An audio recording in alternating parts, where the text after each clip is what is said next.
এবার পবিত্র কোরআনকে চ্যালেঞ্জ করে গভীর সমুদ্রের 400 ফিট গভীরে অভিযান চালালো গবেষকরা। পবিত্র কোরআনে মহাসমুদ্র নিয়ে যা বলা রয়েছে তা প্রমাণ করার জন্য এবং সত্য মিথ্যা যাচাই করার জন্য চালানো হয় এই অভিযান।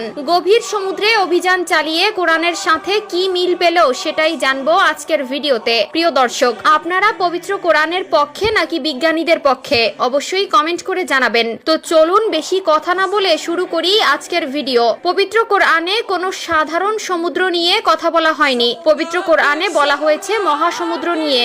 সমুদ্রের গভীরে কি রয়েছে, সমুদ্রের গভীরে একটা মানুষের জন্য কতটা বিপজ্জনক এবং সমুদ্রের তলদেশ আল্লাহ কিভাবে সৃষ্টি করেছেন, কিভাবে সমুদ্রের গভীরে প্রাণের সন্ধান রয়েছে, সবকিছুই পবিত্র কোরআনে উল্লেখ রয়েছে। কোরআনে বলা হয়েছে গভীর সমুদ্রের তলদেশে প্রাণের সন্ধান রয়েছে। বিজ্ঞানীরা গবেষণা করে দেখেছেন গভীর সমুদ্রের গভীরে এক ধরনের পোকা বসবাস করে, যা কখনোই এত ছোট প্রাণীর পক্ষে বসবাস করা সম্ভব নয়। গভীর সমুদ্রের 400 ফিট গভীরে গেলে একটা মানুষের হৃৎপিণ্ড ফেটে যাবে, কিন্তু এই পোকা 1000 ফিট গভীরে বসবাস করে। বৈজ্ঞানিক গবেষণায় ওই যে কোরআনে উল্লেখিত অন্য একটি বিষয় হলো দুটি সাগরের পানি একে অপরের সাথে মিশে না। পবিত্র কোরআনে বলা হয়েছে তিনি প্রবাহিত করেছেন দুই জলরাশিকে, তাদের উভয়ের মধ্যে রয়েছে এক ব্যবধান যা তারা অতিক্রম করতে পারে না। সূরা আর রহমান আয়াত 19-20। আর বিজ্ঞান বলছে এক নদীর পানি মিষ্টি হওয়ায় ও অন্য নদীর পানি লবণ হওয়ার জন্য একে অপরের সাথে কখনো মিশে না।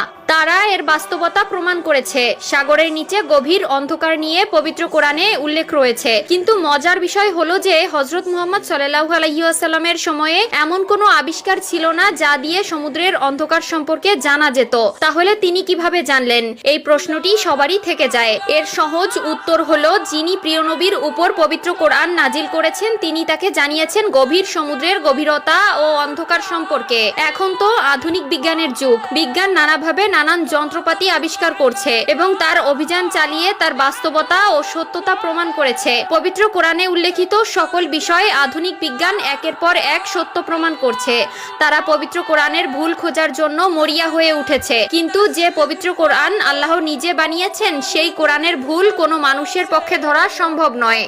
এই কোরআনে রয়েছে অতীত এবং বর্তমান আর ভবিষ্যতে ঘটার মতন দিক নির্দেশনা। দিন যতই যাচ্ছে বিজ্ঞানীরা ততই অবাক হয়ে যাচ্ছেন কিভাবে বিজ্ঞানের সাথে পবিত্র কোরআনের এত মিল হলো। তারা বিশ্বাস করে নিয়েছেন পবিত্র কোরআন মানব রচিত কোনো বই নয়, এটি আল্লাহর প্রদত্ত একটি আসমানি কিতাব। পৃথিবীর 4 ভাগের 3 ভাগ জল এবং 1 ভাগ স্থল, আর এই 3 ভাগের বেশিরভাগই দখল করে নিয়েছে সাগর ও মহাসাগর। পবিত্র কোরআনে 114টি সূরার মধ্যে 25টি সূরায় 40 বার এসেছে সাগর শব্দটি। এই কোরআন মানুষ বা জিনের পক্ষে বানানো সম্ভব নয়, এ নিয়ে অনেকবার চ্যালেঞ্জ দেওয়া হয়েছে পবিত্র কোরআনে। 400 বছর ধরে অনেক বিজ্ঞানীরা চেষ্টা করেও এই চ্যালেঞ্জে সফল হতে পারেননি।